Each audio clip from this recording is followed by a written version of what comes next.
So I'm doing back-to-back videos just because I feel like it. Like I don't have nothing else to do. I love making these videos. So today's video is um this is going to be part 2 of comforting dreams.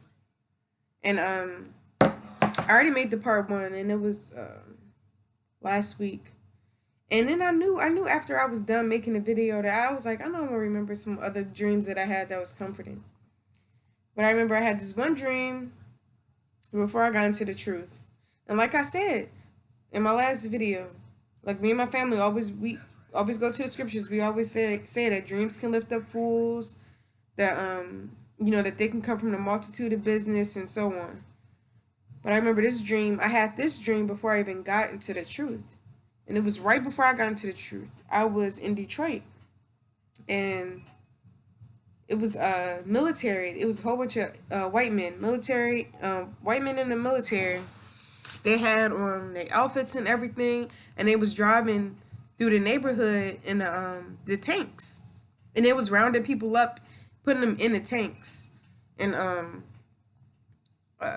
remember I was running through my granny house. I was running through my granny house, and I remember they caught me. They caught me in my granny's driveway. And I remember I was standing there and they was shooting at me. They was shooting at me.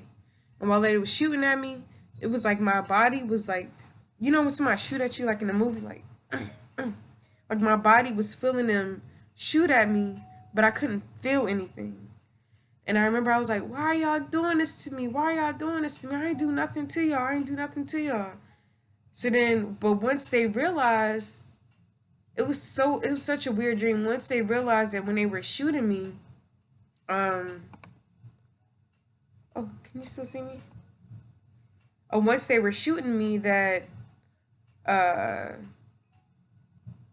it was nothing.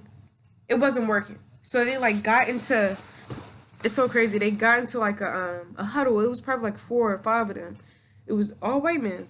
They got into like a huddle and they was confounded at the fact that I wasn't dying. Like they was confounded at the fact that I was still standing after they shot me so many times. And mind you, I couldn't feel anything. So like while they went to the huddle, I'm just standing there. And I'm just standing there and they're talking and they're confounded because I'm not dying. So then they threw a grenade at me. So they threw a grenade at me and I woke up. And when I woke up, it was like I was in a dream.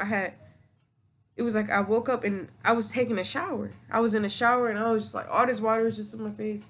And I was washing my hair and I was in the shower. And I was just thinking about how, now that I'm in the truth, I was thinking, and this was going through the stage where I was waking up. So it was all spiritual. So I was just thinking, like, that's, no weapon formed against me shall prosper. So they was trying to shoot me with those bullets, and I couldn't feel not one thing. Not one thing.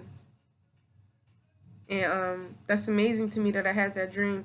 And that dream gives me, comfort in these last days. Like, look, no matter what situation you in, you never know when the Most High really gonna look out for you, and He really just put you in a position to be okay. That's exactly what it says. No weapon formed against me shall prosper, and that's what happened in that dream. I also had a dream that um, I was out with my mom and my sisters and my son, and we were out at the mall. And it was just like I remember we was eating Chipotle, and it was like all hell just broke loose out of nowhere. Like literally, it all hell broke loose. Like I mean, we ran outside. It was bombs flying, but while bombs was flying everywhere and like missiles was, I'm telling you, all around us. It was crazy because it was one of those dreams where you can see what's going. It was like I was watching myself and my family. I was watching the dream happen, and I was in it, but I was watching it happen.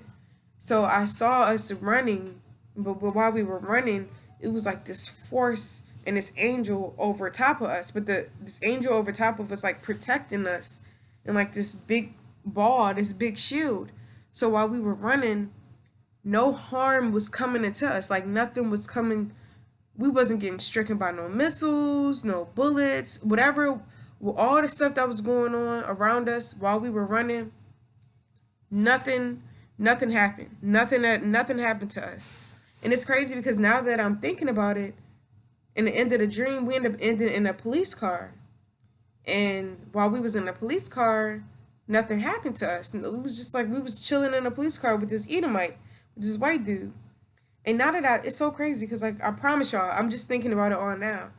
The Most High can cause your enemies to treat you well in the last days. Um, yeah, that's pretty deep. Most High just put that in my spirit to even think about that.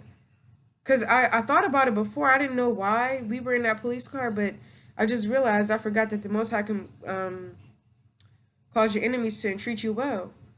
So and that's what happened. And it was a pretty crazy dream. Let me try to find the I'm gonna try to find the verse right quick. I think it's hold on. Lucky. I'm trying to find the verse. Is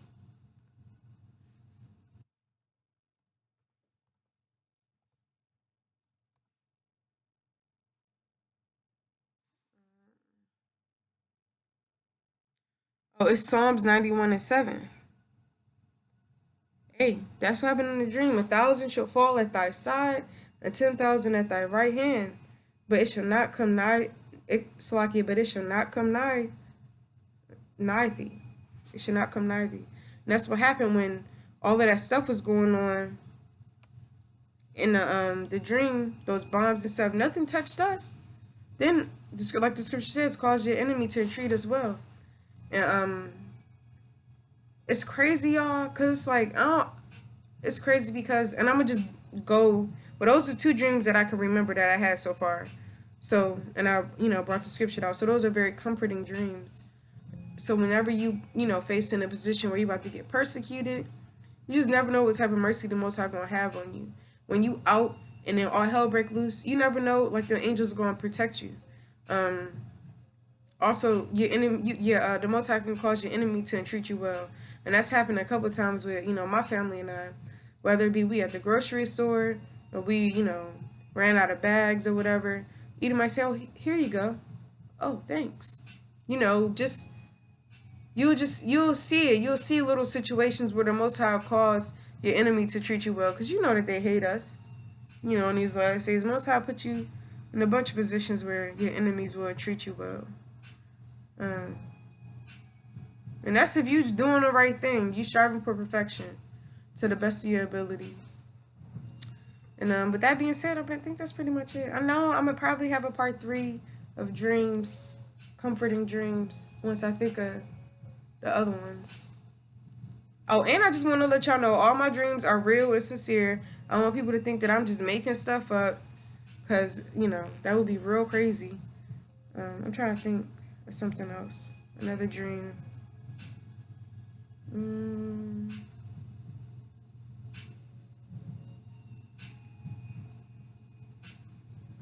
Hey, that's pretty much it, y'all. With that being said, Kohalo Yahweh Shem Yahweh Shai and Barakatah Shemkai. Barakatah, his holy name forever, because that's real deep, and it's real comforting to have those dreams and to be able to share those dreams. Like my part 1, and it's my part 2, so hopefully that helps some sisters. With that being said, Shalom. Hopefully y'all have a good night and have some good rest. All right, Shalom, sisters.